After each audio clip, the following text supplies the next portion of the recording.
But first, and Ukrainian President Volodymyr Zelensky has stressed the need for peace while praising European unity. His comments come as European leaders led by France and the UK are drawing up plans for a new peace deal with Ukraine that will be presented to the American President Donald Trump in an attempt to act as a bridge with Washington. French President Emmanuel Macron telling reporters that both he and the UK Prime Minister Sir Keir Starmer have presented a plan for a month-long ceasefire before the deployment of European peacekeeping troops. Lisa Kamenoff reports. On his visit to the United Kingdom, President Zelensky has come to seek support from his European allies, but also try to mend ties with the United States. Regardless of what happened before, regardless of that, we are constructive. We thought the minerals agreement would have been signed. For our part, we are ready to sign. I honestly believe that the United States will be too.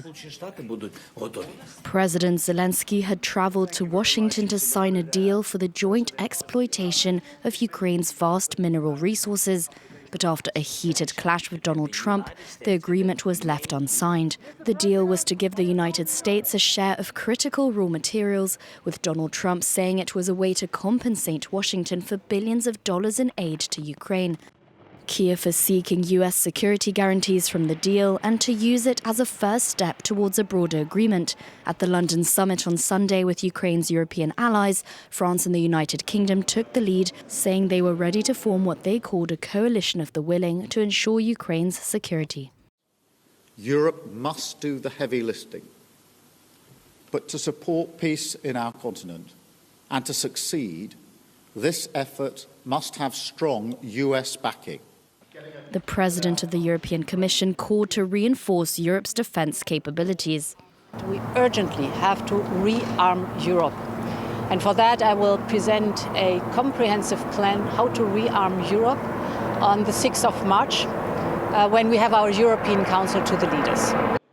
A move already underway in several European countries. The United Kingdom, France, Denmark and others are working on a plan to increase their military spending.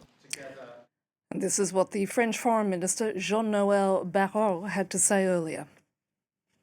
Never has the risk of war on the European continent in the EU been so high, because for 15 years the threat has been getting closer and closer. The front line keeps getting closer to us. That's why France and the President have been saying for the past 7 years that we need to step up our defense to deter the threat. What we're witnessing is the awakening of a section of Europeans who didn't want to face reality. Joining me now in the studio is General Dominique Trinquand, the former head of the French military mission to the UN. Thank you so much for coming in to speak to us. We are in unprecedented times, aren't we? Yes, because on two sides. On the Russian side, the attacks for 3 years now is increasing. And on the US side, because apparently the US are now saying to Europeans, that's your problem, it is not our problem. So try to solve it. And more than that, they are taking the words from Moscow, and which is a big problem for us. For 3 years we are facing Moscow, and now we are facing Moscow and Washington together. Talking about this proposal from the Europeans, and given what we witnessed in the White House on Friday, is Donald Trump likely to accept what President Macron and Prime Minister Starmer have come up with? I don't know. The two meetings before the meeting with Mr. Zelensky went not bad. I mean, they were working with Mr. Trump. After this meeting with Mr. Zelensky, they have to go back and to try to convince him that the best interest of America is to be with Europeans in supporting Ukrainian. The problem is that after the meeting in the White House with Mr. Zelensky in Moscow, they are claiming victory, and they are pushing to another agreement which is going further. That's what was initially thinking. And so it will be difficult to go back. But anyway, this is where Mr. Trump needs to show that he's a real leader and not just an actor. If Washington does refuse to accept whatever the Europeans have come up with, where is that going to leave Europe? This will leave Europe to support Ukraine.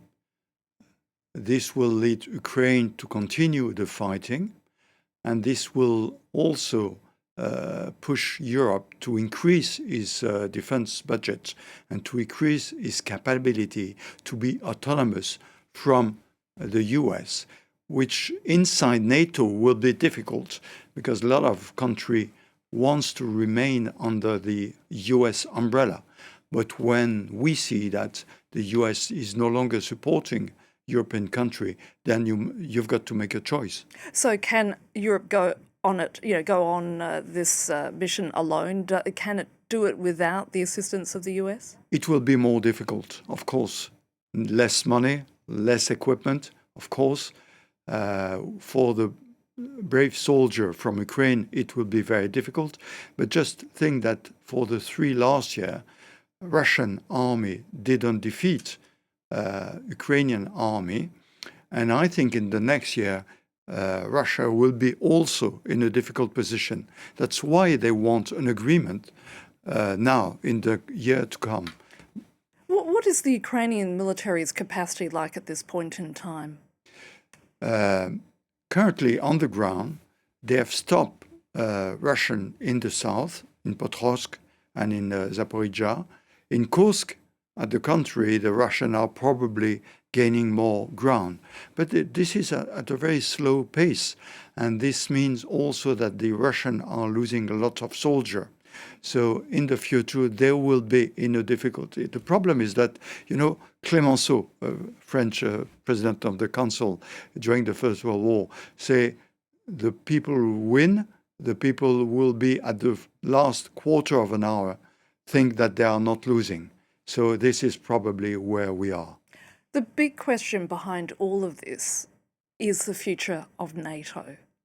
And clearly the words that are coming out of the White House doesn't bode too well, does it, for the Atlantic Alliance? Oh, yes, certainly. I mean, we've been, during the first mandate of President Trump, we were wondering. And at that time, remember that the French president very often was pushing the European and saying, we can't continue like that. Now, with the last meeting in the White House, I think there is a sort of shock for many of Europeans. They just realize that it was not only words, it's really acts. And we'll see in the next weeks what Mr. Trump will do really, but that will be a major change for Europeans. That doesn't mean that the Europeans are ready now. They will be ready in the future, but they've got to make a big effort. We are back to the empires. The Russian empire was there. Now the American empire is back. And we Europeans no longer have empires. And we need to understand that we have all together to be strong. Because when you are strong, you can push away the threat of the Russian. If you are not strong, then you are a target. General Trinquand, thank you so much for coming in. Thank you.